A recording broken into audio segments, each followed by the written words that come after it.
Hello, my beautiful light brights. For those of you who do not know me, my name is Neon Noire. I'm a half Italian, half Canadian drag queen living in Belgium. And today we are playing my favorite game, FAB or Drab, where we rate the looks and let you know if they are fab and fabulous or drab and dead red awful. Today we are looking at Drag Race Italia, Season 3, Episode 5. So let's get into it. Yeah.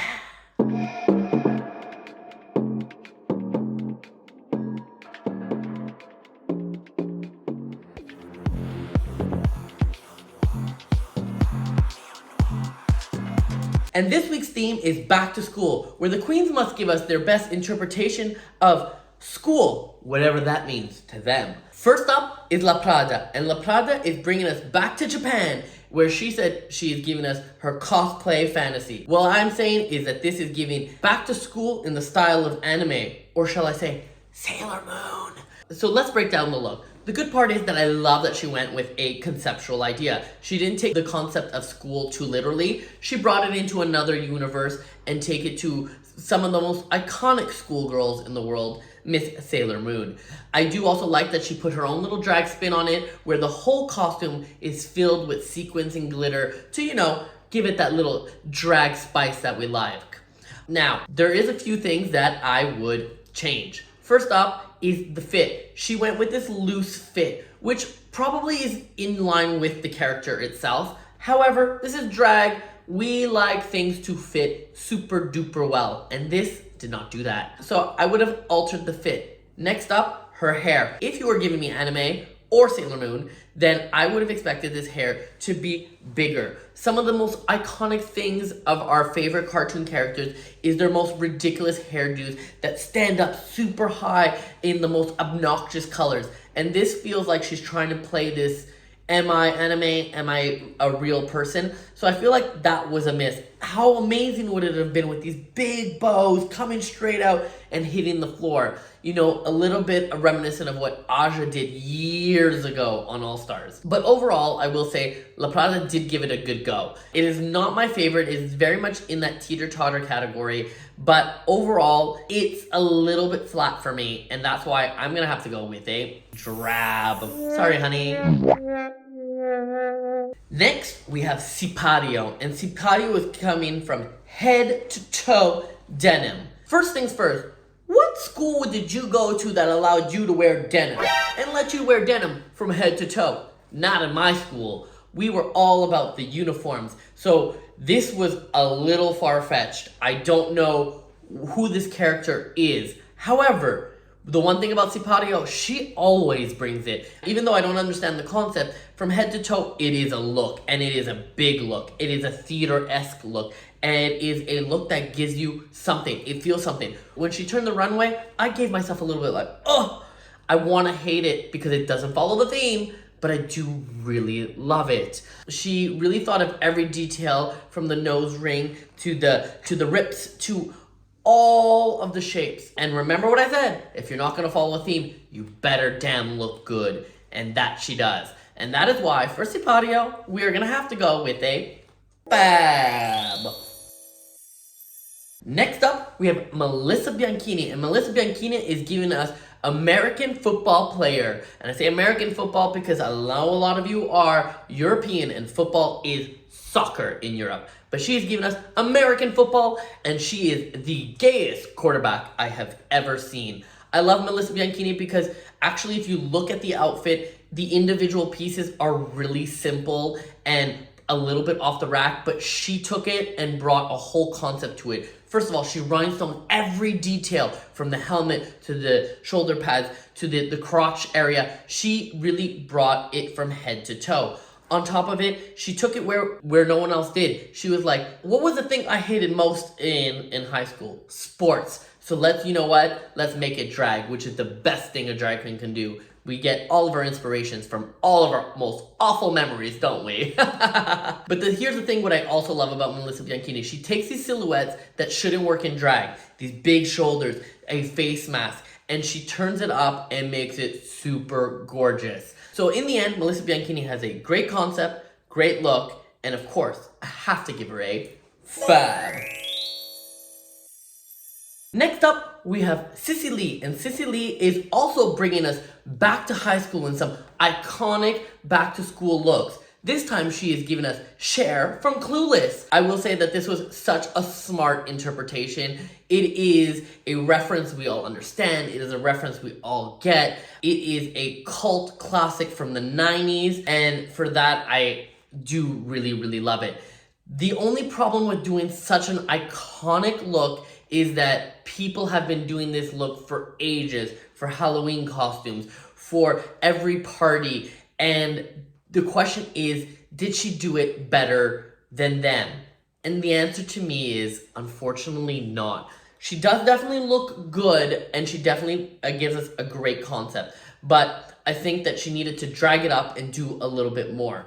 But I will say the one thing I really do appreciate about Sissy Lea is that you can tell that she thinks about things in a different way. On top of it, did you see what she posted on Instagram? So as you may or may not know, Sissy Lea lives in London, not in Italy. She posted with Vanity Milan being the Cher and Dion, the dynamic duo of Clueless, and they looked so good together. So for that specific moment, I love it, and I would say FAB. What she's given us on the runway, despite being super good as a category and a concept, I think she didn't elevate it to the same degree that you need to stand out from the million other Clueless references we've seen in the world. So for that reason, I'm gonna have to go with a Drab.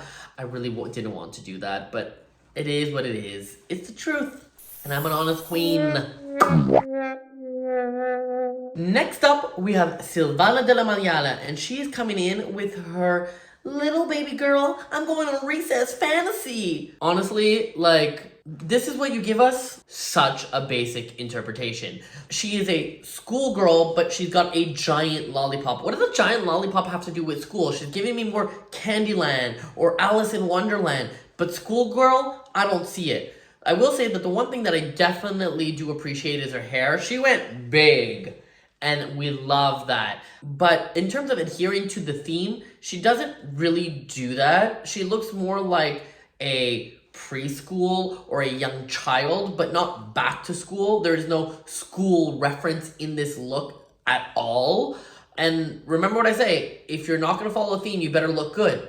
And yet again, she doesn't look good. And for yet again, I'm going to have to just give Silvana a Drab. Next up, we have Leila Yarn. And Leila Yarn is giving us art class realness. She is coming from head to toe decorated in childhood drawings. It's giving me a little bit kindergarten. It's giving me a little bit art class. It's giving me a lot of youthful fun energy. And then she got that and she has it paired with this super fun, interested, trolls-like hair with all the things in it. This queen is so intelligent. She said, you know what? I'm going to give you the back part of back to school with this youthful interpretation. She's taken a subject like art, which she probably really loves, and brought that energy.